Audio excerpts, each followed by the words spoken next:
Binili ko para sa anak ko ang kotse ng kanyang pangarap. Pero ayaw pa niya akong pagpasukin. Huwag kang sumakay. Amoy matanda ang damit mo. Tinunaw ko ang insulto, pero isang linggo pagkatapos, tumawag ang mekaniko. Nasira ng anak mo ang kotse. Sinimulan ko ang pagkukumpuni. Pero ang nakita ko sa loob, nanginginig ako. Kailangan mong pumunta rito agad. Tatawagan ko na ang pulis. Mga minamahal na tagapakinig, bago natin buksan ang mahirap na kabanata ng buhay ko, humihingi ako ng kaunting suporta. Kung ang mga kwento tungkol sa lakas ng isang babae at hustisya ay tumatama sa inyong puso, mangyaring mag-subscribe sa channel, pindutin ang like, at isula sa comments kung saang lungsod kayo nakikinig. Mahalaga iyon sa amin. At ngayon, I enjoy ang kwento. Matindi ang hangin ng gabing iyon sa Maynila. Parang tumatagos hanggang buto. Pero ang ginaw na yumakap sa akin ay hindi dahil sa panahon.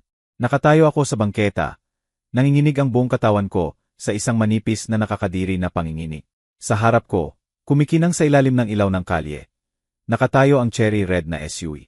Malaki, mapanganib, at walang kapintasan na bago. Ang pangarap na kotse ng anak ko. Tinitingnan ko itong sasakyan, hindi bilang paraan ng paglalakbay, kundi bilang bantayog ng 10 taon kong pagtitiis sa sarili. Sa bawat linya ng katawan nito, sa kintab ng chrome rims, nakikita ko hindi metal, kundi mga taon ng buhay ko. Sa loob ng 10 taon, hindi ako bumili ng keso na mas mahal pa sa generic brand sa palengke. 10 taon akong nagsuot ng parehong sapatos, hanggang pumayat na parang papel ang suelas. Tinanggihan ko ang bakasyon, bagong libro, at kahit gamot na makakatulong sa sakit ng kasukasuan ko, para lang makaipon ng piso-piso. Nagtatrabaho ako sa aklatan, humihinga ng alikabok at binabantayan ang bawat piso sa lumang lata ng tsaa, para balang araw makita ko ang saya sa mga mata ni Renalyn. At dumating na ang sandali. Lumapit ako sa pinto ng pasahero. Gusto kong maramdaman ang lambot ng beige na katad. Langhapin ang nakakalasing na amoy ng bagong kotse na nangangahulugang tagumpay. Gusto ko lang makasakay sa tabi ng anak ko at maglibot sa barangay namin bilang tagumpay. Pero pag-abot ko sa handle, bigla akong hinarangan ni Renalyn. Hindi lang siya tumayo sa pagitan ko at ng kotse. Umurong siya na parang may nakakahawang sakit ako. Hindi, Nay. Mahina ang boses niya, halos bulong, pero sa katahimikan ng gabi, mas malalim ang sugat kaysa kutsilyo.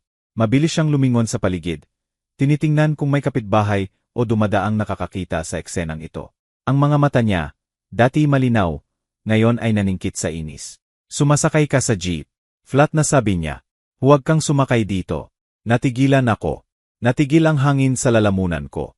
Pero bakit, Renalyn? Hingal kong tanong. Pakiramdam ko'y nagiging yelo ang lahat sa loob ko. Gusto ko lang makasakay kasama ka. Binili ko to para sa'yo. Nagmukha siyang may sakit ngipin. Lumapit siya at naamoy ko ang mahal niyang pabango. May halong bulaklak, matalim, uso. Hindi tungkol sa kotse, Nay. Tungkol sa'yo. Tinuro niya ng mata ang koot ko. Ang lumang gray wool coat na suot ko, nasa ikapitong taglamig. Amoy matanda ang damit mo. Yung amoy na yon, sumisipsip sa lahat. Sa upuan, sa plastic. Ayaw kong amuyin ng mothballs at luma ang bagong buhay ko. Ang bagong kotse ko. Naiintindihan mo ba? Nakabitin sa hangin ang mga salita. Amoy matanda. Wala akong masagot. Tumayo lang ako roon. Pakiramdam ko'y nagiging koton ang mga paa ko. Ang anak ko, ang aking Renalyn, na inuugoy ko sa gabi noong nagingilo pa siya, na binibigyan ko ng pinakamagandang hiwa ng karne sa nilaga habang ako'y natitira ang sabaw lang. Ngayon ay tinitingnan niya ako ng may disgust. Sa kanya, hindi ako ina na gumawa ng milagro para sa pangarap niya. Ako'y pinagmumulan ng masamang amoy, isang dumi. Pumunta ka na sa sakayan. Malapit nang dumating ang ruta, 25. Sabi niya, binuksan ang pinto at mabilis na sumakay sa driver's seat, para hindi raw makihalubilo ang hangin sa labas sa climate control ng personal niyang paraiso. Mahinang umungal ang makina, sumiklab ang pulang tail lights, at dahan-dahang lumayo ang kotse. Iniwan akong mag-isa sa dilim. Pinanood ko ang cherry red na liwanag na nawawala sa trapiko, at naramdaman ang malaking butas na nabuksan sa dibdib ko, kung saan kakasabi lang ng kagalakan. Sumakay ako pauwi sa jeep. Halos walang tao sa loob. Kumikislap ang malabong ilaw sa mga lubak. Umupo ako sa tabi ng bintana. Itinapat ang noo sa malamig na salamin. At lihim na inamoy ang manggas ng koot ko. Ano ba ang amoy ko? Malalim akong huminga, sinusubukang maging patas. Amoy lavender soap ako.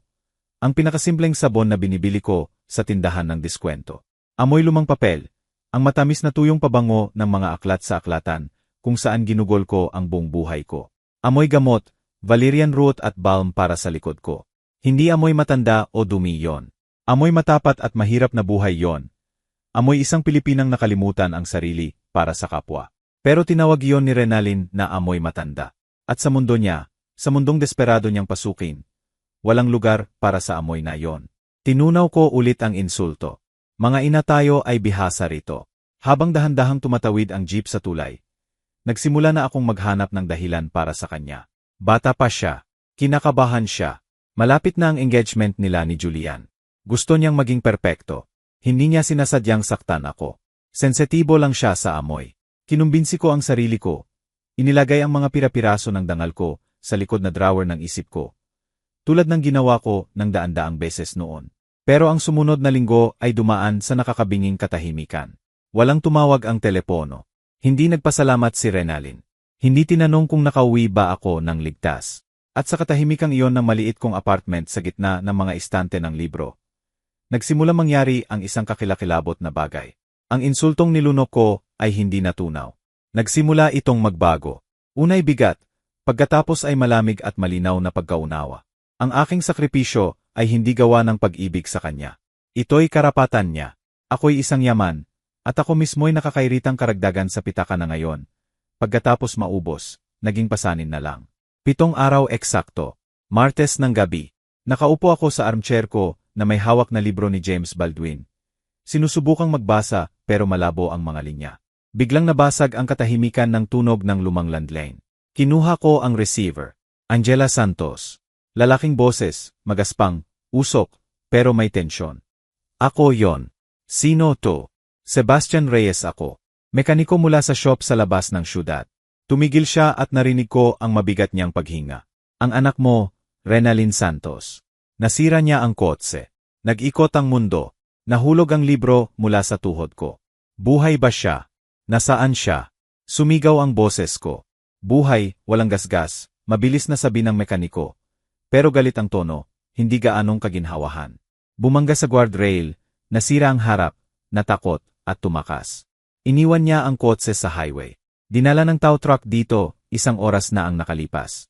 Nakita ko ang impormasyon mo sa glove box sa bill of sale. Salamat sa Diyos. Hininga ko, pinisil ang receiver sa dibdib. Salamat sa Diyos buhay siya. Ako ang magbabayad ng pagkukumpuni, Sebastian. Huwag mo nang tawagan ang pulis. Bata pa siya. Natakot lang. Pakinggan mo ako, Angela, putol niya, at naging matigas na parang bakal ang boses. Tatawagan ko ang pulis, pero hindi dahil sa aksidente. Nagsimula akong buksan ang pinto para suriin ang pinsala. Tinanggal ang panel. Matagal at nakakatakot na katahimikan. Naririnig ko lang ang ugong ng mga wire at malayong kalabog ng mga tool sa kabilang linya. Ano? Ano ang nakita mo? Tanong ko. Nararamdaman ang parehong ginaw mula sa sakayan noong 1 linggo na gumagapang ulit sa gulugod ko. Binaba ni Sebastian ang boses na parang natatakot mapakinggan kahit sa sariling garahe. Hindi lang pinsala sa kotse, Angela. Tungkol sa kung ano ang itinago niya sa loob ng door panel sa ilalim ng soundproofing. Nakakita na ako ng marami sa 30 taon ko. Droga, pera, baril, pero ito. Natigilan siya, naghahanap ng salita. Ang nakita ko, pinapanginig ako. Kailangan mong pumunta rito agad. Personal ito sa'yo. Ibinaba ko ang telepono nang hindi ko man lang tinanong ang eksaktong address. Alam ko ang distrito ng mga garahe kung saan inaayos ang mga ayaw ayusin ng opisyal na dealer. 40 minuto pagkatapos, hinatid ako ng taxi sa gate ng Bay 412. Makapal at tapat ang amoy dito. Motor oil, nasunog na goma, malamig na metal. Amoy paggawa yon, hindi katulad ng steril at walang buhay na hangin na nilalanghap ng anak ko. Bahagyang nabuksan ang pinto, at lumabas ang isang malaking lalaki na may mansa ng grasa sa overalls. Si Sebastian. May mga kulubot ang mukha, itim ang mga kamay sa trabaho. Pero ang mga mata niya ay diretso sa akin na may kakaibang masakit na simpatiya. Hindi siya nagaksaya ng oras sa pagbati. Tumango lang at hinudyat akong pumasok. Sa gitna ng gaahe, sa ilalim ng maliwanag na ilaw, naroon ito. Ang aking cherry red na pagmamalaki. Ngayon ay parang sugatang hayop. Nasira ang front bumper, nabasag ang headlight, bumaluktot ang hood. Pero hindi ako dinala ni Sebastian sa harap. Dinala niya ako sa driver's side door na nadismantla na. Nakahiga sa sahig ang plastic panel. Kita ang metallic na bituka ng makina. Nasira ang lock mount sa impact. Paliwanag niya ng walang emosyon. Pinupunasan ang kamay sa basahan. Inabot ko sa loob para ituwid ang rod at nakita ko to. Tinuro niya ang workbench. Doon, sa gitna ng mga wrench at screwdriver, nakahiga ang makapal na leather briefcase. Balot ito sa gray foam. Malinaw na para hindi gumalaw habang nagmamaneho. Buksan mo, sabi ni Sebastian. Kailangan mong makita ito mismo. Nanginginig ang mga daliri ko nang hawakan ko ang malamig na katat. Nag-click ang lock. Binuhat ko ang takip. Walang pera sa loob. Walang illegal na gamot. May folder na may transparent sleeves. Sa unang pahina, malalaking letra, wedding script, plan, TE Aristocrats. Tinalikod ko ang pahina. May mga larawan, lalaki at babae, paihong matatanda, elegante, may marangal na mukha. Sa ilalim, caption, actor, role of father, retired diplomat, actress, role of mother, pianist. Ano to? Bulong ko. Pakiramdam ko'y lumalayo ang lupa sa paa ko. Bakit kailangan niya ng mga aktor? Tahimik si Sebastian. Tinikman lang niya na mabigat na kamay ang isa pang pahina. At nakita ko, opisyal na papel, tatak ng vital records, apelido ko, pangalan ko, Santos, Angela Marie, petsa ng kapanganakan, at petsa ng kamatayan, 3 taon na ang nakalipas. Cause of death, massive ischemic stroke. Naging ganap na tahimik sa garahe. Kahit ang ugong ng transformer sa sulok ay parang nawala. Tinitigan ko ang papel at nag-blur ang mga letra. Naging itim na butas. Namatay ako 3 taon na ang nakalipas habang nag-iipon sa pagkain. Habang naglalakad para makatipid ng dagdag na piso. Habang binibigay ko ang buhay ko patak-patak sa kanya. Patay na pala ako. Opisyal na dokumentado. Pinawi ka niya, sabi ni Sebastian na parang hatol. Para makapag-asawa kay Sterling. Kailangan niya ng aristokratang magulang. Patay na bayani. Hindi buhay na ina na librarian na may maliit na pensyon. Hindi tumulo ang luha. Sa halip, may nag-click sa loob ko at tumigil. Ang ginaw na tumusok sa akin noong 1 linggo ay naging yelo na ngayon. Matigas, matalim, hindi matatagos. Lahat ng lambot, pagpapatawad, walang katapusang dahilan na ginawa ko sa pag-ugali ni Renalyn sa mga nakaraang taon ay nagkolapse sa alikabo. Naalala ko ang tingin niya sa sakayan. Amoy matanda ang damit mo. Ngayon naiintindihan ko, sa kanya, hindi ako amoy matanda. Amoy banta ako sa kasinungalingan niya. Ako'y buhay na pruweba ng pandaraya niya. Isang abala na ebidensya na kailangang itago ng malayo o mas mabuti, burahin ng tuluyan. Inabot ni Sebastian ang telepono sa dingding. Felony 2, MS Santos. Paggawa ng peking dokumento ng gobyerno, pandaraya. Tatawagan ko ang pulis. Hayaan silang bahala sa anak mo. Mas mabilis pa sa isip ang kamay ko na tumakip sa kamay niya. Pinigilan ito sa kalagitnaan ng pag-abot sa receiver. Hindi, sabi ko. Matatag ang boses ko. Kahit sa sarili ko ay nagulat. Walang nanginginig. Nagulat si Sebastian. Pinoprotektahan mo pa rin siya pagkatapos nito. Tumango siya sa death certificate. Hindi. Dahan-dahan akong umiling. Direktang nagtitigan sa mata niya. Hindi ko siya pinoprotektahan. Pinoprotektahan ko ang katotohanan. Kung tatawagan mo ngayon, makakalusot siya. Sasabihin niyang biro lang, prank para sa party, prop. May mga abogado si Julian. May pera. At ako, may papel lang to. Gagawa siyang baliw na matandang hindi nakakaunawa. Kinuha ko ang folder at isinara ito. Parang baril ang tunog ng lock. Kailangan ko ng 24 oras. Bukas gabi ang engagement party. Meeting the parents. Kailangan kong ibalik ng personal ang briefcase na to sa may-ari. Matagal akong tinitigan ni Sebastian. Naniningkit.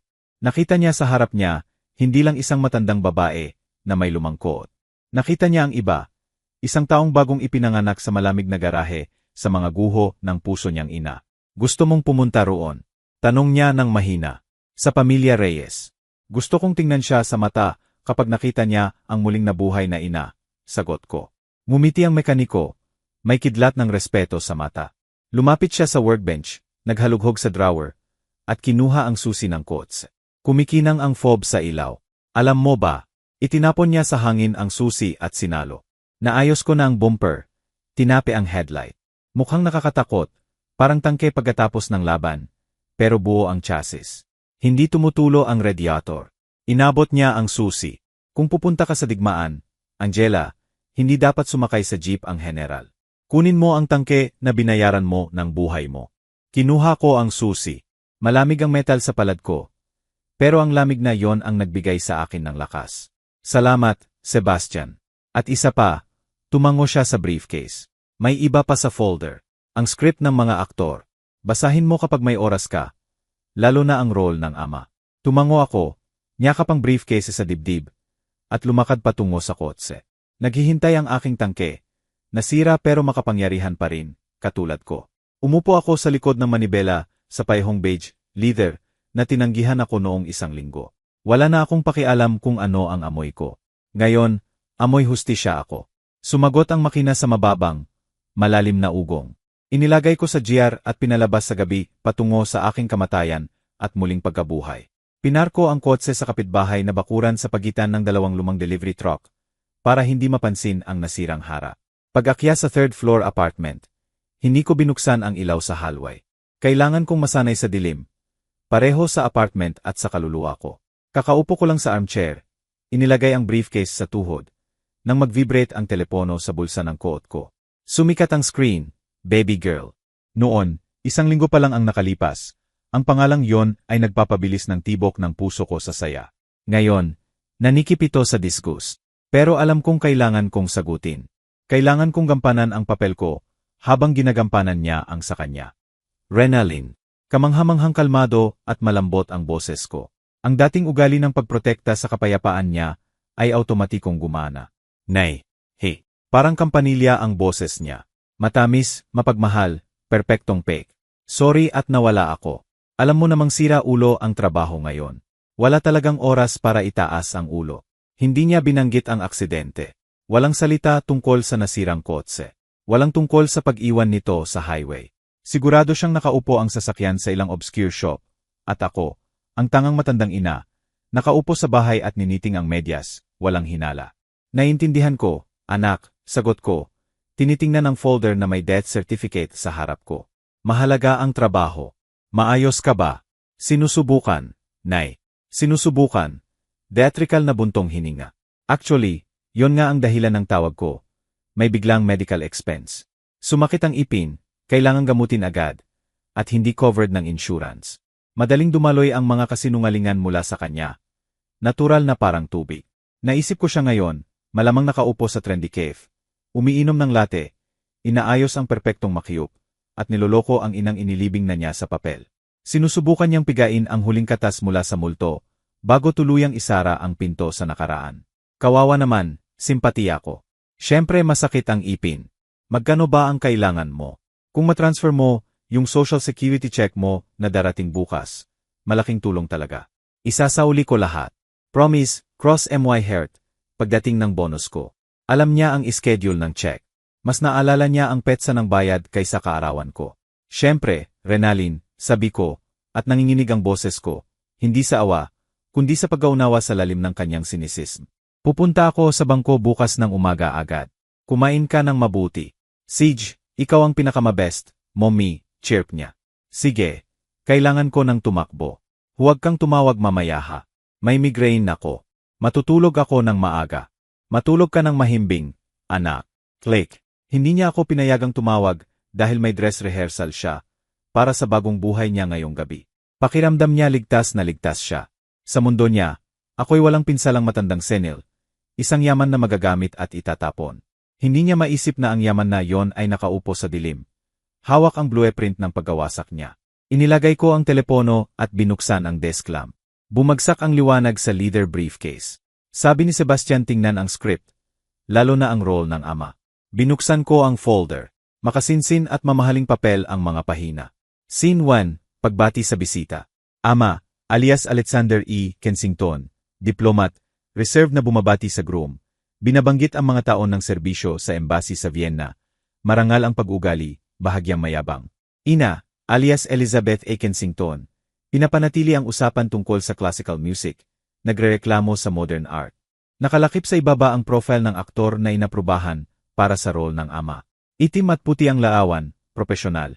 Lalaki mga 60 anyos na may marangal na uban at pagod na mata. Tinitigan ko ang mukha. Parang pamilyar. Ang malalim na kulubot sa gilid ng labi. Mataas na no. Nakita ko na siya dati. Hindi sa pelikula, hindi sa teatro. Nakita ko siya dito sa aklatan ko. Memorya na sinanay ng mga taon sa katalog ay kusang naglabas ng imahe. 5 taon na ang nakalipas, taglamig, isang lalaki na may shabby coat ang pumupunta tuwing Martes. Nagche-check out siya ng mga librong bihirang binabasa, Memoirs ni Stanislavski, rare editions ng dula. Lagi siyang magalang, pero sa mata niya ay may malalim na lungkot na sumakit sa puso ko. Silas Cruz. Yon ang pangalan niya.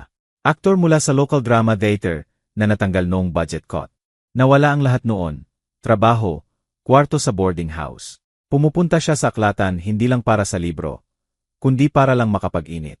Naalala ko isang gabi, malapit nang magsara ang aklatan at nakaupo pa siya sa reading room. Nakayuko ang ulo sa kamay. Lumapit ako. Itinaas niya ang mukha. May luha sa mata.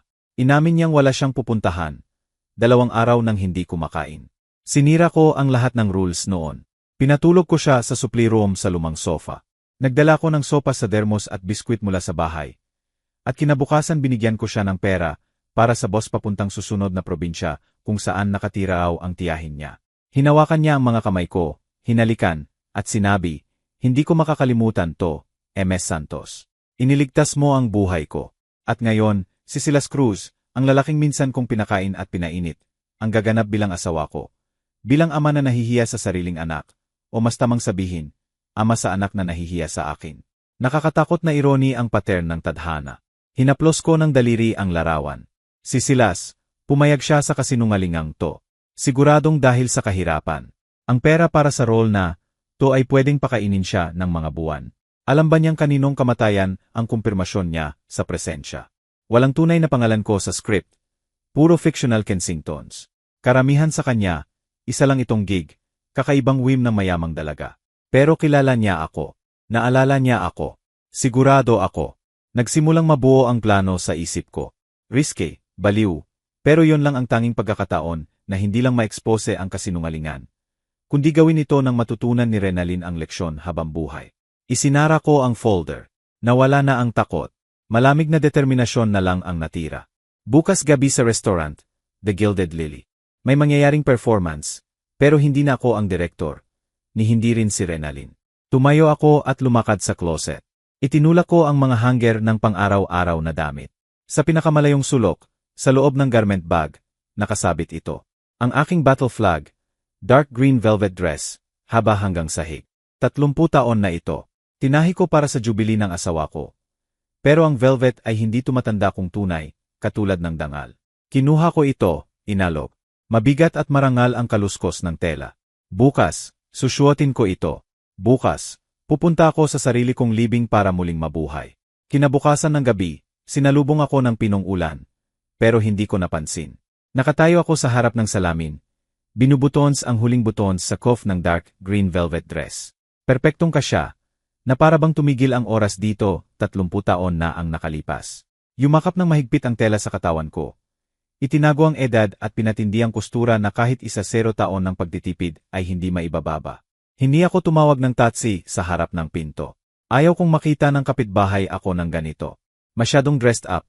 Masyadong solemn para sa ordinaryong Huwebes. Nilakad ko ang 2 block. Hawak ang clutch bag kung saan hindi salamin at lipstick ang laman, kundi ang death certificate ko. Sa intersection, huminto ako ng sasakyan. Ang driver, batang lalaki, sumipol nang makapasok ako. Pupunta sa teatro, ma'am. Maganda ka. Sa circus, maikli kong sagot. Sa The Gilded Lily. Ang The Gilded Lily ay lugar na ang ordinaryong mortal tulad ko ay pumapasok lang kung nagkamali. Malalaking salamin na pinto, doorman na may uniforme. Malambot na liwanag na tumatapon mula sa bintana patungo sa basang aspaltado. Bumaba ako sa taxi, nagbayad, at huminga ng malalim. Kasabay ng hangin, dumaloy ang aroma ng white diamonds sa baga ko. Marami akong nilagay, hindi pinagkaitan. Mabigat, makapal, maanghang na pabango ng bulaklak at aldehydes. Para kay Renalyn, amoy matanda yon, amoy baol ng lola. Para sa akin ngayong gabi, amoy kapangyarihan, amoy kasaysayan, amoy na imposibleng balewalain.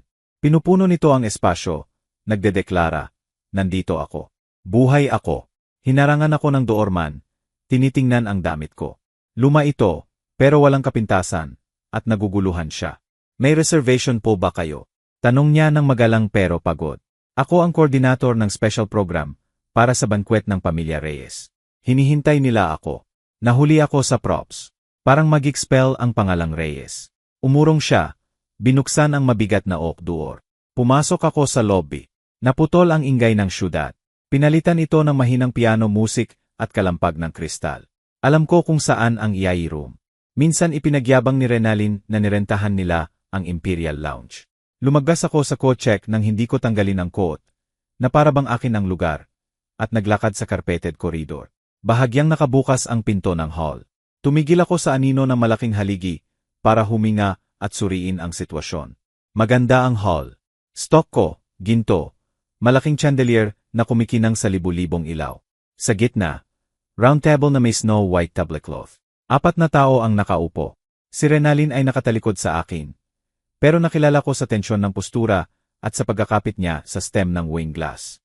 Siya'y nakasuot ng champagne-colored dress na kita ang balikat at diamond necklace na siguro katumbas ng buong apartment ko.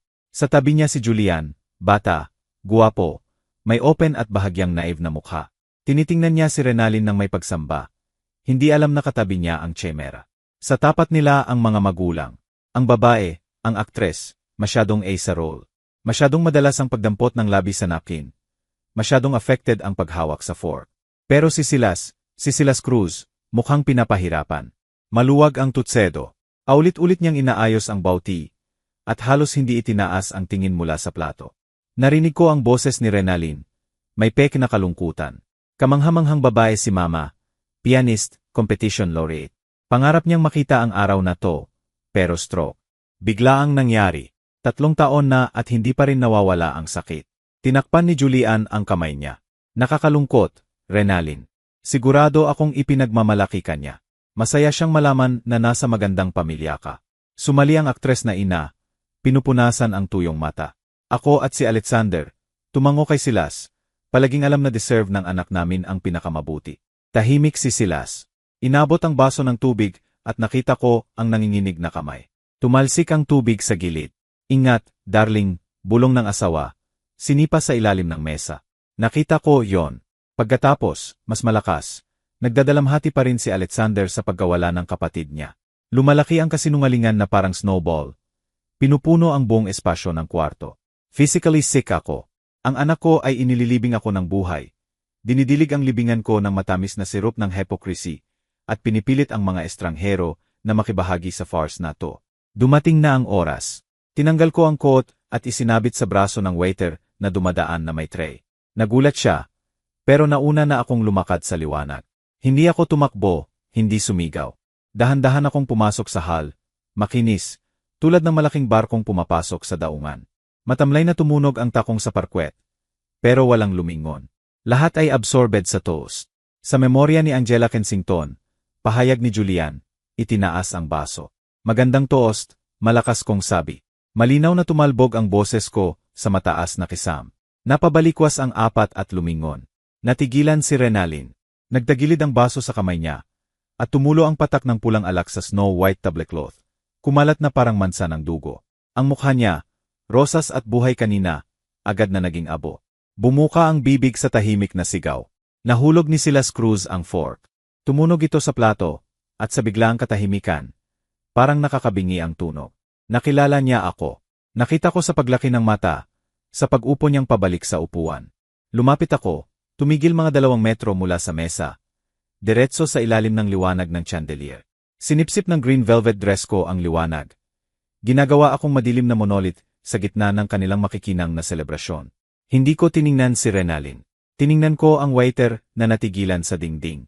Champagne, utos ko sa pantay at may autoridad na tono. Magdala kayo ng baso.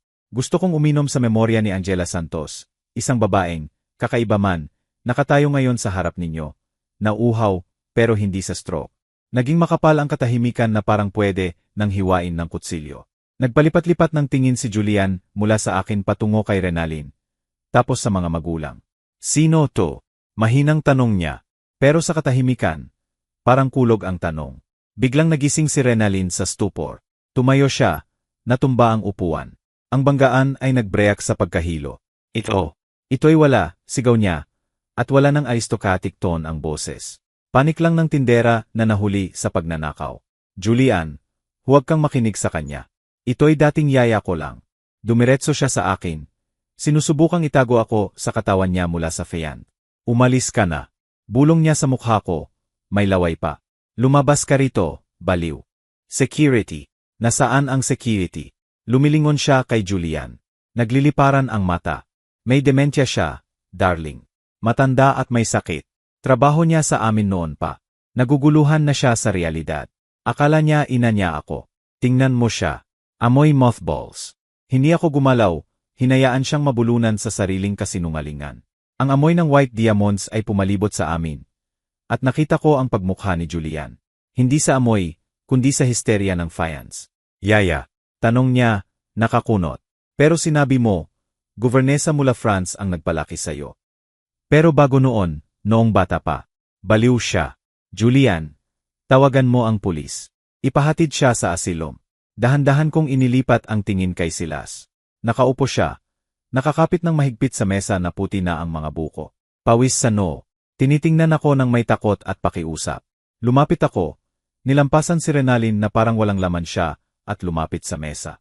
Inilagay ko ang clutch sa tablecloth. Nag-click ang lock at kinuha ang nakatiklop na opisyal na papel. Kakilakilabot ang dementia.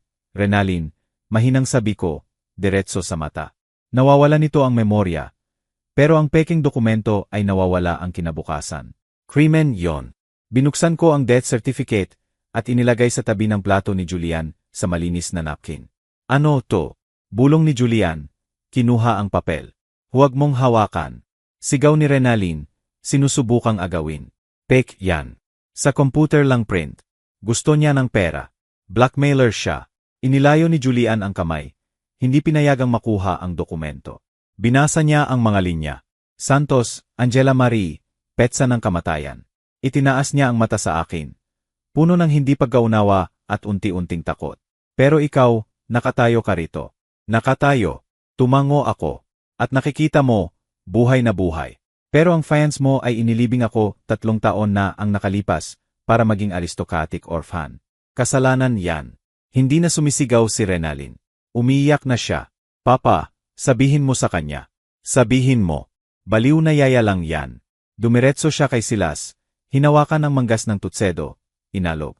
Papa, magsalita ka. Dahan-dahang tumayo si Silas. Matangkad siya.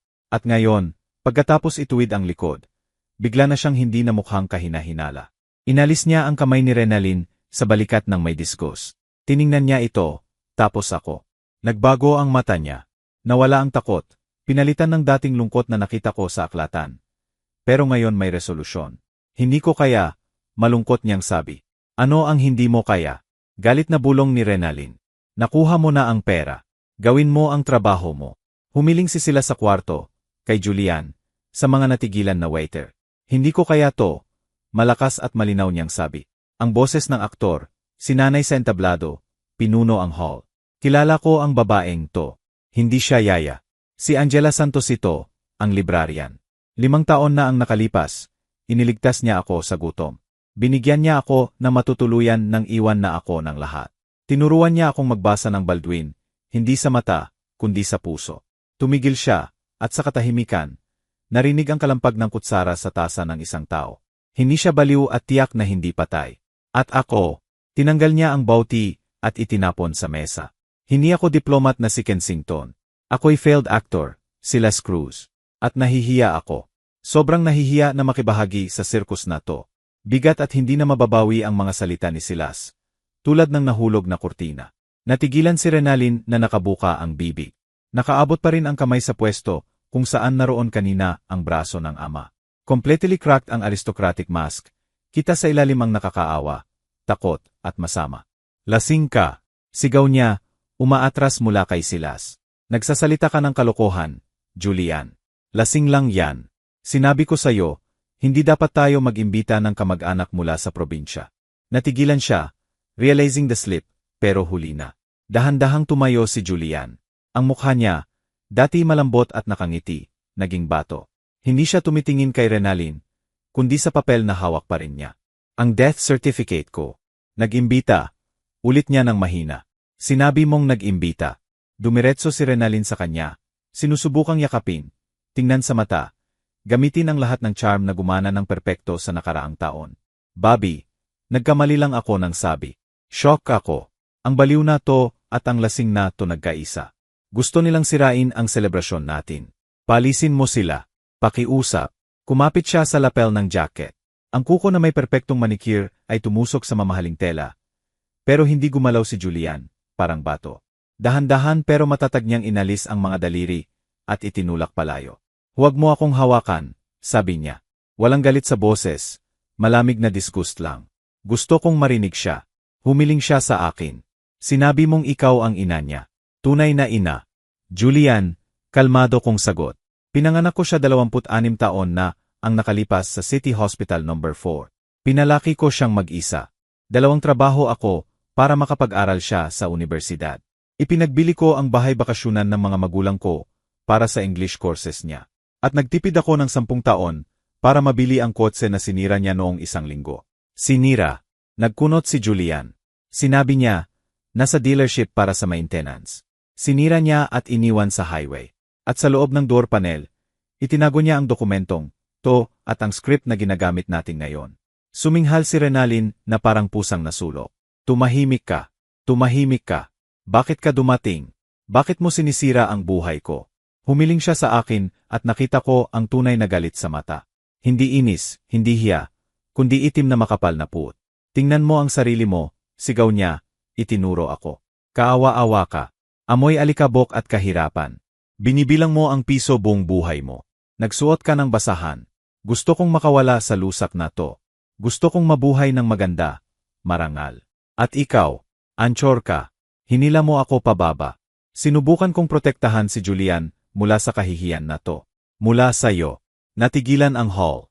Ang mga waiter, ang aktres na ina, kahit ang mga bisitang sumilip sa pinto. Lahat nanonood sa eksena.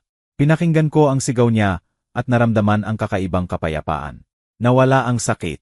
Lungkot na malalim na parang dagat ang natira. Tama ka, Renalyn, mahinang sabi ko nang tumigil siya, nabubulunan sa galit. Amoy nga ako. Lumapit ako sa kanya.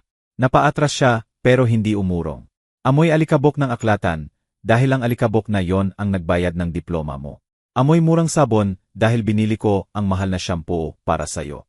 Amoy gamot na hindi ko ininom para makasuot ka ng seda. Yon ang amoy ng sakripisyo, anak. Amoy ng pag-ibig na nagbibigay ng lahat at hindi humihingi ng kapalit. Humugot ako ng hininga. Ang white diamonds ay umikot sa akin sa makapal na ulap. Nahahalo sa amoy ng mamahaling pagkain at takot ni Renalyn. At ikaw, tiningnan ko siya ng may awa. Amoy French perfume na nagkakahalaga ng 1,000, pero sa ilalim niyan, amoy bulok ka. Ang bulok ng pagtataksil. Ipinagbili mo ang ina mo para sa status. Naghir ka ng estranghero para maglaro ng pamilya na wala ka dahil kulang sa elite ang tunay mong pamilya. Humiling ako kay Julian. Patawarin mo ang eksenang to, Julian. Hindi ko sinasadyang saktan ka. Mabuting tao ka. Nakikita ko yon. Hindi mo deserve ang kasinungalingan. Hindi ako nandito para humingi ng pera o magdulot ng eskandalo. Dumating ako para kunin ang susi. Susi, mekanikal niyang tanong. Sa kotse. Nakapangalan sa akin. Ibinenta ko na yan as is. Nasira. At kinansela ko ang deed. Ang apartment na nilagdaan ko kay Renalyn noong nakaraang buwan bilang wedding gift. Hindi pa tapos ang papeles sa City Hall. Bukas umaga, binabawi ko. Nagang mukha ni Renalyn. Suntok iyon sa ibaba ng sinturon. Suntok sa pinakamasakit na parte, ang bulsa. Hindi mo kayang gawin yon. Sigaw niya at sumugod sa akin. Itinaas ang kamay para sampalin. Hindi ako natigilan, handa sa suntok, pero hindi dumating ang sampal. Nahuli ni Julian ang pulso niya, 1 pulgada mula sa mukha ko. Huwag kang gumalaw. Malamig pero bakal ang boses. Huwag mong hawakan siya. Itinulak niya ang kamay. Natumba si Renalyn at sasandal sana sa mesa kung hindi niya hinawakan. Julian, bulong niya, at tumulo na ang tunay na luha. Hindi mo naiintindihan. Halimaw siya. Binugbog niya ako noong bata pa. Pero hindi na nakikinig si Julian. Malapitan niyang tinitingnan ako, pinag-aaralan. Ang nanay ko, bigla niyang sabi, nanginginig ang boses. Namatay 5 taon na ang nakalipas. Sa larawan sa mantlepis ko, nakasuot siya ng damit na katulad niyan, dark green velvet. Sa malalaking okasyon lang niya isinusuot. Lumapit siya sa akin na parang hindi naniniwala sa mata. Hindi lang ina mo ang insulto mo, Renalyn. Sabi niya nang hindi lumilingon sa faience. Ininsulto mo rin ang memorya ng nanay ko. Dinala mo ang kasinungalingan na nakabalot sa banal na damit sa bahay ko. Sa oras na yon, bumukas ulit ang pinto ng hall, pero hindi waiter ngayon. Si Sebastian ang nakatayo sa pintuan. Nakasuot ng work coveralls, may lumang leather jacket sa ibabaw. Mukhang dayuhan siya rito, pero walang pakialam. Sa likod niya, 2 pulis. Nakita ni Renalyn sila at naging halos transparent ang kulay niya sa kaputla. Umaatras siya, natumba ang upuan na sinasandalan. Hindi, bulong niya. Tiningnan ni Sebastian ang kwarto. Nakita ako, at tumango ng maikli. Tinuro ang maruming daliri kay Renalyn. Siya yon, sabi niya sa mga pulis. Si Renalyn Santos ang tumakas sa aksidente. May dashcam footage kami mula sa saksi. Lumapit siya, naglalakad sa mamahaling karpet, nag-iwan ng bakas ng grasa. Tumingin kay Julian. Pasensya sa pag-abala, Mr. Reyes, pero hindi lang death documents ng ina ang nakita namin sa door panel. May stack ng loan agreements. Sa pangalan mo, natigilan si Julian. Sa pangalan ko.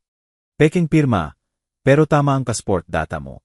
Naglabas siya ng microloans at credit lines gamit ang property mo bilang collateral.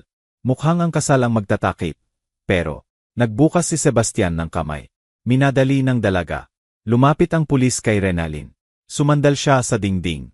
Nagliliparan ang mata, naghahanap ng labasan, pero wala. Ang bitag na ginawa niya, para sa iba, ay sumara sa kanya mismo. Lumuha si Renalyn sa tuhod. Hindi theatrical fall na sinanay sa salamin, kundi tunay na pagbagsak ng hayop.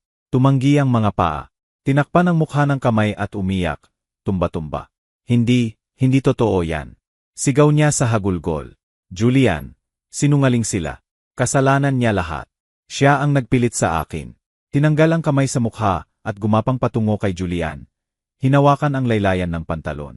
Dumadaloy ang itim na maskara sa pisngi. Ginagawa ang mukha na nakakatakot na maskara. Binugbog niya ako. Sigaw niya, nabubulunan. Ginahasa ako sa buong pagkabata. Kinuha niya ang lahat ng pera. Tumakas ako sa kanya. Natakot ako sa kanya. Ginawa ko ang certificate para hindi niya ako mahanap.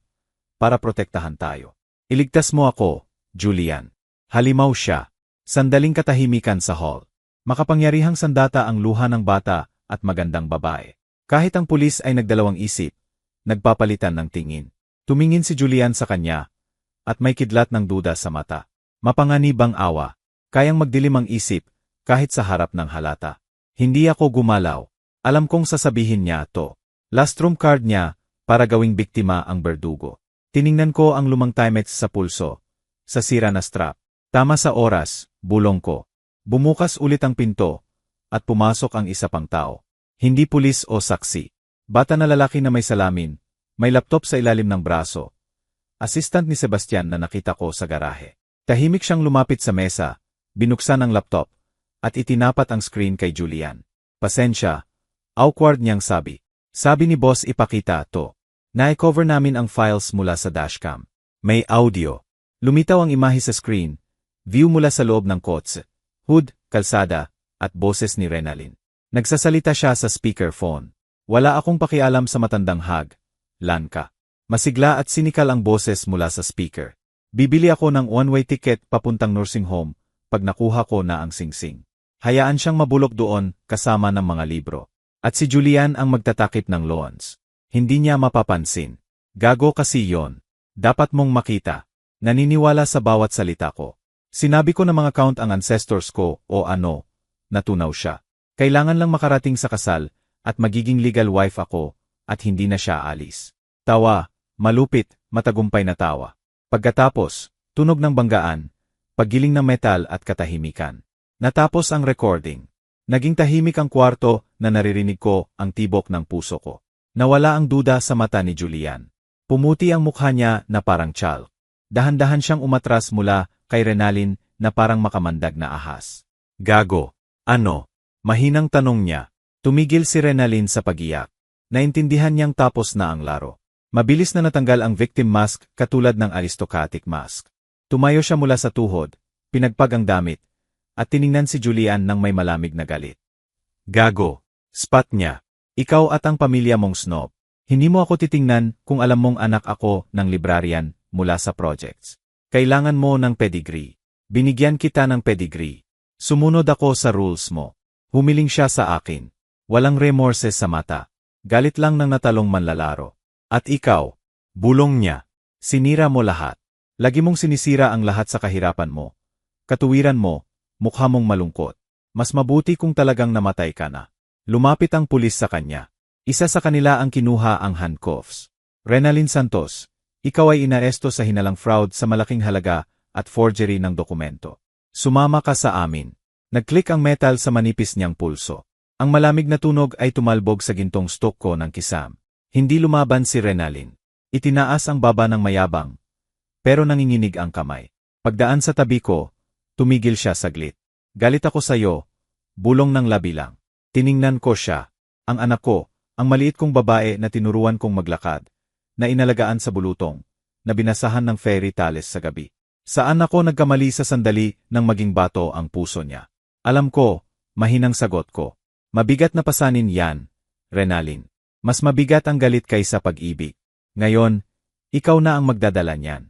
Nabitawan ko na ang pasanin ko. Suminghal siya at lumingon. Hinayaan ang pulis na dalhin siya palabas. Sumara ang pinto sa likod niya. Pinutol siya mula sa mundo ng karangyaan na pinagsikapan niya ng husto at ipinadala sa mundo ng konkreto at rehas. Lumapit sa akin si Silas Cruz. Mukhang tumanda siya ng 10 taon sa gabing yon. Patawarin mo ako, Angela, sabi niya, tinitingnan ang sahig. Hindi ko alam. Talagang hindi ko alam na ikaw yon.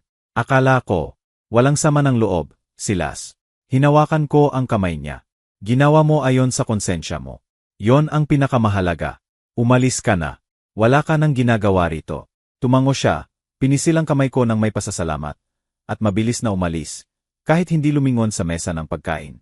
Nawala na rin ang aktres na ina nang unang makita ang pulis. Kami na lang ni Julian ang natira. Nakatayo siya sa gitna ng walang laman na hall. Nalilito, durog. Gumuho ang perpektong mundo niya. Kita ang pangit na balangkas ng kasinungalingan. Talagang nakakalungkot, Julian. Taos puso kong sabi. Walang may karapatan sa ganitong pagtataksil. Itinaas niya ang mata sa akin. May sakit doon, pero may bagong adult wisdom din. Salamat, malungkot niyang sabi. Kung hindi dahil sa'yo, ikakasal ako sa ilusyon. Mabubuhay ako sa kasinungalingan. Lumapit siya sa mesa, kinuha ang baso ng tsampag na hindi ko naubos, at inabot sa akin. Sa katotohanan, Angela, kahit gaano katamis. Kinuha ko ang baso. Sa kalayaan, Julian. Nagkatinginan ang kristal. Malinis at malinaw ang tunog. Tulad ng unang hampas ng kampana para sa bagong buhay. Inubos ko ang tsampag, inilagay ang baso sa mesa, at kinuha ang clutch. Paalam, Julian. Ihahatid kita. Gumawa siya ng galaw patungo sa akin. Huwag na.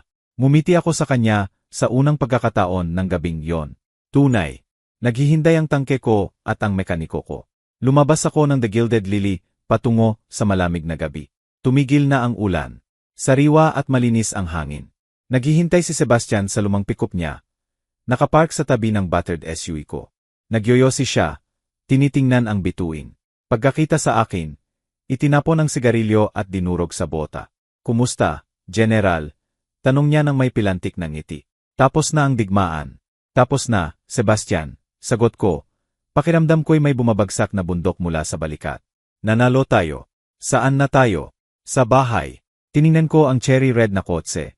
Ang nasirang hood, ang sira na headlight. Hindi na ito simbolo ng sakripisyo ko. Ngayon, piraso lang ito ng metal. Mamahala, hindi kailangan na piraso ng metal. Hindi, sabi ko.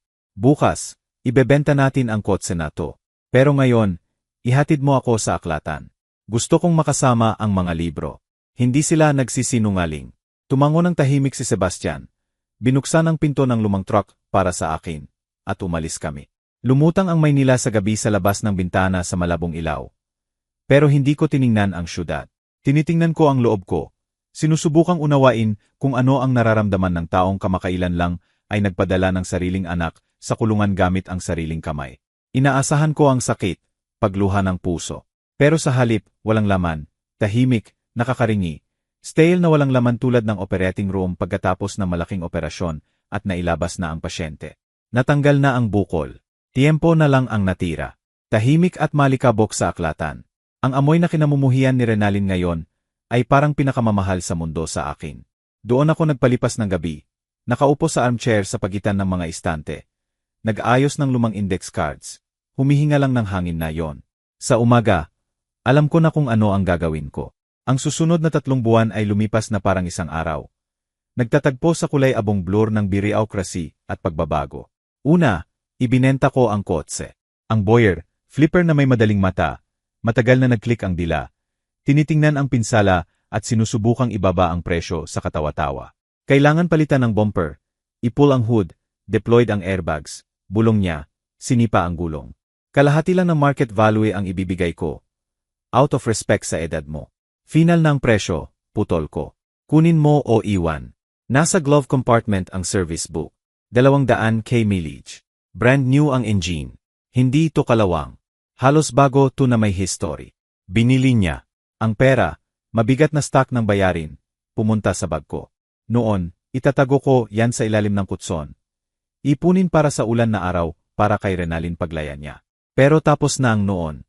Bumalik ako sa apartment at tiningnan ang paligid. Ang lumang mabigat na wall unit na sumasakop sa kalahati ng kwarto. Ang kupas na wallpaper. Ang carpet mula pa 1,985. Lahat ay babad sa nakaraan, sa memorya ng sakripisyo, ng pagtitipid, ng pamumuhay para sa iba. Sapat na, sabi ko ng malakas.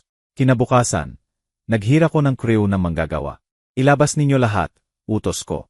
Wall unit, sofa, rug, lahat sa tambakan. At ang mga libro, tanong ng foreman, tinitingnan ang mga istante ko. Iwan ang mga libro. Mga libro lang ang totoo rito. Mabilis at walang awa ang renovation. Tinanggal ko ang wallpaper kasama ang mga memorya.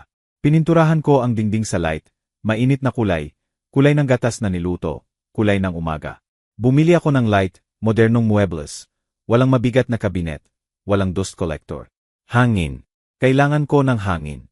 Isang araw, habang pumipili ako ng kurtina, tumawag ang investigator. MS Santos, nailipat na sa korte ang kaso ng anak mo. Binawi ni Julian Reyes ang civil suit para sa loans. Pinatawad niya yata. Pero nananatili ang state charges para sa forgery at fraud. 2 taon sa minimum security facility. Isinasaalang-alang ang confession at walang prior record. Salamat sa pagpapaalam. Tuyo kong sagot. Gusto mo bang dumalaw bago ilipat? Hindi, sabi ko. May abogado siya at may renovation ako. Ibinaba ko. Malupit, posibleng. Pero alam kong kung pupunta ako roon. Kung makikita ko ang mata niya na puno man ng peke na pagsisisi o parehong galit, babalik ako sa dating ako. Magsisimula ulit akong magligtas. At ang pagliligtas ngayon ay nangangahulugang sirain kaming dalawa ng tuluyan. Kailangan niyang lakarin ang landas na yon mag-isa hanggang sa pinakadulo para baka makapag-push off doon. Pagkatapos ng renovation, nagbago ang apartment. Naging maluwang, maliwanag, hindi pamilyar, pero kaaya-aya. Umupo ako sa bagong sofa, umiinom ng tsaa mula sa manipis na porcelain cup. Binili ko ang set na pinangarap ko ng 20 taon. At tiningnan ang natirang pera. Marami, sapat para sa komportableng pagtanda. Gamot, bakasyon sa Boracay taon-taon. Pero naalala ko ang salita ni Renalyn. Amoy matanda ang damit mo. Tumayo ako, lumapit sa salamin. Tinitingnan ako ng 62 anyos na babae. Pagod, pero tuwid ang likod. Inamoy ko ang pulso. Nawala na ang white diamonds. Amoy fresh paint at pag-iisa na lang. Kailangan ko ng bagong amoy, akin. Hindi amoy biktima, hindi amoy ina, hindi amoy librarian, amoy Angela. Binuksan ko ang laptop na natutunan kong gamitin sa mga buwan na yon. Tinulungan ako ni Sebastian na pumili ng simple model. Sa search bar, nagtype ako ng isang salita. Grasse, France, Provence, World Capital of Perfumery. Ang lugar kung saan naging sining ang mga pabango. Nabasa ko tungkol dito sa nobela. Nakita sa larawan at magazine na lihim kong binabalik-balik sa newsstand. Walang pera para bilhin. Pangarap na level ng paglipad sa buwan. Hindi maabot, tanga na pangarap ng bata. Tiningnan ko ang pera. Tiningnan ko ang bagong pasport ko. Kinuha ko lang kung sakali. Bakit hindi? Tanong ko sa katahimikan. 1 linggo pagkatapos, nakatayo ako sa NAI. Nakasuot ako ng bagong sand-colored pantsuit, komportableng loafers, at light scarf. Sa maleta ko, walang lumang sweater o medyas na may tahi. May bagong damit, linen shirt, at wide-brimmed hat. Dumating si Sebastian para ihatid ako. Nakatayo siya, nagpapalit-palit ng paa. Hawak ang maliit na palumpon ng wildflowers. Kumusta, Angela? Inabot niya ang bulaklak. Magsulat ka o tumawag. Kumusta doon sa mga paraiso? Hindi ako pupunta sa Paris, Sebastian. Pupunta ako sa Grace, sa mga bulaklak at oils. Paeho lang yon. Kumaway ang kamay. Bumalik ka lang. May, magiging boring kung wala ka. Wala ang pagmamaneho mo ng tangke. Ngumiti ako at niyakap siya. Amoy gasolina at tabako siya. Pero ngayon, ang amoy na yon ay parang amoy pagiging maasahan at pagkakaibigan. Babalik ako, Sebastian. Pero iba na. Iba ka na ngayon, sabi niya. Seryoso. Buhay ka na. Tumaas ang eroplano. Dala ko palayo sa kulay-abong kalye. Sa memorya ng pagtataksil. Sa mga dingding ng kulungan kung saan nakaupo ang anak ko. Tiningnan ko ang ulap sa ibaba at sa unang pagkakataon sa maraming taon. Walang guilt sa paggawa ng para sa sarili. Sinalubong ako ng grase ng araw at amoy. Diyos, anong amoy yon? Kahit ang hangin dito ay parang hindi oxygen. Kundi auma ng jasmine, rose, lavender, at mimosa. Makikipot na kalye, lumang bahay na may tiled roof. Maliit na tindahan na nagbebenta ng sabon at essences. Nagrent ako ng maliit na kwarto sa boarding house mula sa matandang Madam Dupont na nagpapaalala sa dating ako. Makulit, mabait, laging abala. Pero hindi ako nanatili sa kwarto. Nag-enroll ako sa perfume courses sa sikat na Gallimard workshop. Madame, kamanghamanghang ilong mo, sabi sa akin ni MR.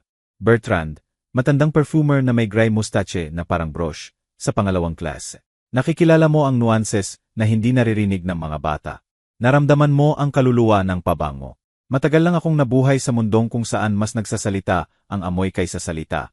Sagot ko. Natuto akong maghalo ng oils. Natuto kung paano nagiging heart note ang top note at pagkatapos ay base. Naghahanap ako ng sariling formula. Ayaw ko ng matamis. Ayaw ko ng floral compote. Gusto ko ng amoy ng kalayaan. Amoy ng hangin na humahampas sa mukha kapag nakatayo sa gilid ng bangin at hindi natatakot mahulog. 3 buwan ang lumipas. Parang malayong panaginip na ang Maynila. Payat ako, nagkatan, magaan ang galaw. Hindi na ako nakayuko. Naglalakad ako sa lavender fields, humihinga ng purple fog, at nararamdaman ang bawat cell ng katawan ko na napupuno ng buhay. At dumating ang araw ng final exam. Kailangan kong i-present ang signature scent ko. Umupo ako sa cafe sa plaza, naghihintay ng turn ko. Sa mesa sa harap ko, maliit na dark glass vial. Sa label, sa sarili kong sulat, isang salita lang, rebirth. Sa loob, komplikadong komposisyon. Bitter orange bilang memorya ng insulto. Sisal tulad ng tuyong luha. Cedar bilang core na hindi nabali. At manipis, halos hindi napapansin na note ng white tea tulad ng pag-asa para sa bagong umaga. Nilagyan ko ng drop sa pulso. Hininga. Hindi amoy matanda yon. Amoy babaeng nakakaalam ng sariling halaga. Amoy lakas, katahimikan, at walang hanggang dangal. Pinanood ko ang dumadaan. Turista, tumatawang estudyante, elegante na pransesa. Bahagi ako ng mundong to. Hindi na ako anino ng anak ko. Ako si Angela. Sa oras na yon, nag-vibrate ang telepono sa mesa. Napaatras ako. Hindi pamilyar na numero sa screen. Mahaba, kakaiba, pero US ang country code. Napalagpas ang tibok ng puso ko. Alam ko kung sino. Collect call mula sa correctional facility. Renalyn. Tinitigan ko ang screen. At parang bumagal ang oras. Umugong ang kef sa paligid ko. Nagkakampan ang tasa. May tumatawa. Pero naririnig ko lang ang persistent vibration. 3 buwan ng katahimikan. At ngayon tumatawag siya. Ano ang sasabihin? Hihingi ba ng pera para sa abogado? O baka naintindihan na niya? Baka gusto niyang mag-sorry? O baka muling ibuhos ang galit? Sisihin ako na nag-enjoy sa France, habang siya'y nananahi ng guwantes sa barracks. Lumutang ang daliri ko sa answer button. Ang dating Angela, ang nag-ipon ng piso at nilulunok ang insulto, ay pipindutin ng walang isip. Madadala siya sa pagliligtas, pag-aaliw, magpapadala ng package, ibebenta ang bagong damit, magbabayad ng extra commissary para sa anak. Pero nakaupo ako sa grass. Nakasuot ng linen suit. Sa pulso ko ang amoy ng rebirth. Naalala ko ang mukha niya sa korte. Galit ako sa'yo. Naalala ko ang garahe, ang death certificate. Hindi ko maililigtas ang ayaw iligtas. Hindi ko madadala ang cross niya. Binigyan ko siya ng buhay. Binigyan ng edukasyon. Binigyan ng lahat ng kaya ko. Ngayon, kailangan kong bigyan siya ng pinakamahalaga.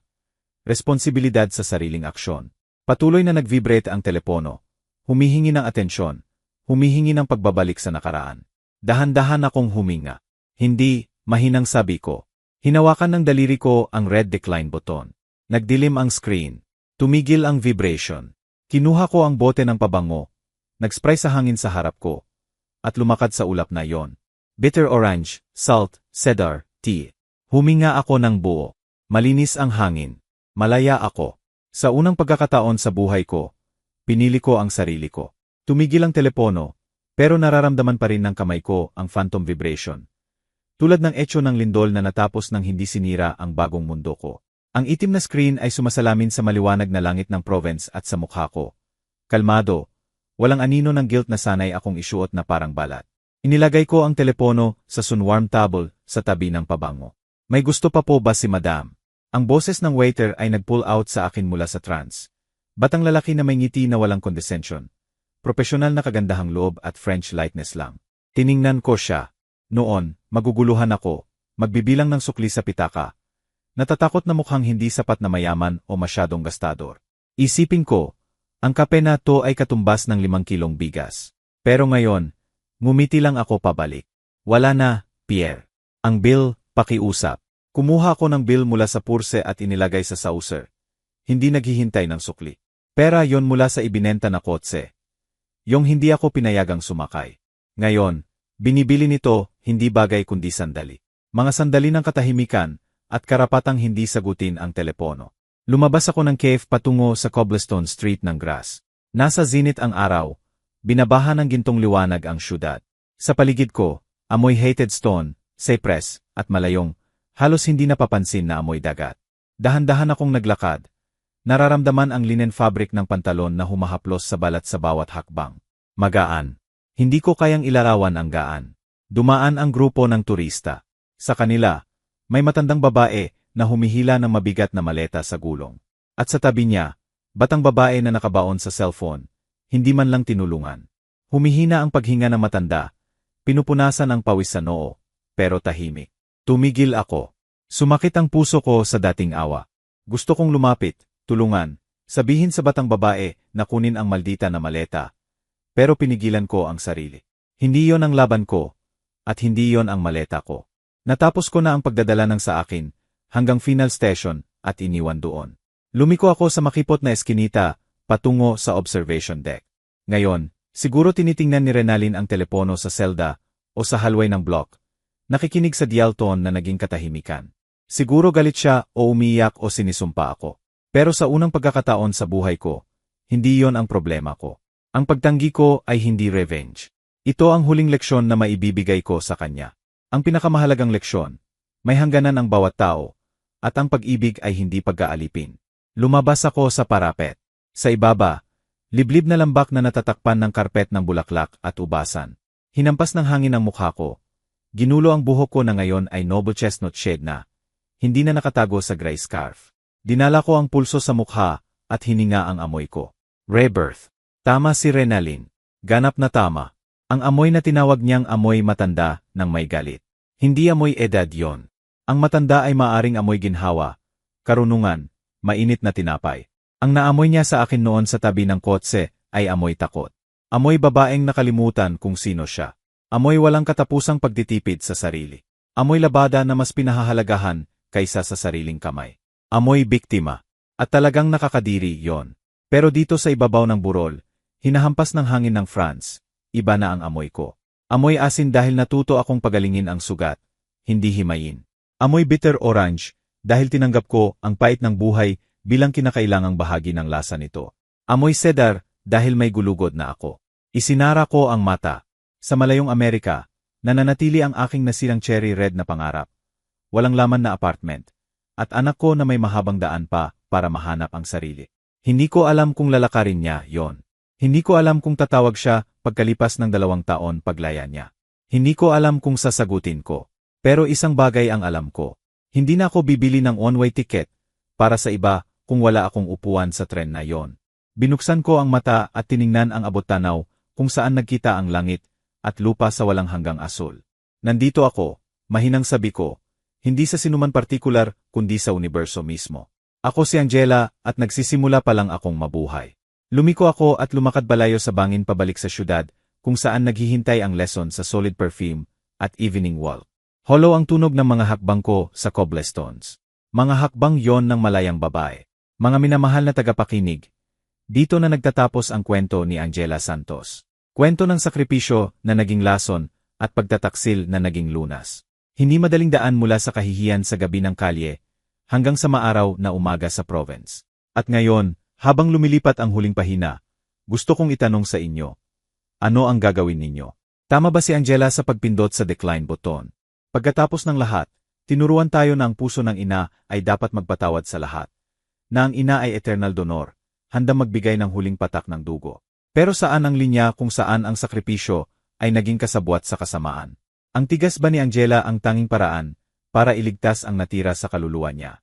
O baka sa tingin ninyo, walang karapatan ang ina na iwan ang anak? Kahit 26 anyos na at gumawa ng krimen ang anak. Isula sa comments ang opinyon ninyo. Hinuhusgahan ba ninyo si Angela o ipinagmamalaki ninyo siya? Kaya nyo bang gawin ang pareho? Ang inyong kwento at opinyon ang nagbibigay buhay sa mga kwento namin. Binabasa namin ang bawat comment.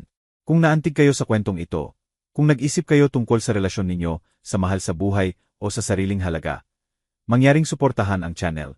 Pindutin ang like sa video na to. Nakakatulong yon para makahanap kami ng bagong makapangyarihang kwento para sa inyo. Mag-subscribe sa channel at pindutin ang bell icon para hindi kayo makaligtaan ang susunod na kabanata. Pagkatapos ng lahat, ang buhay ang sumusulat ng pinakakamanghamanghang script. Naway nasa mabuti kayong lahat. Lalabas ang window sa gitna ng screen sa dulo ng video na to. I-click para mapanood ang iba naming pinaka-exciting na kwento.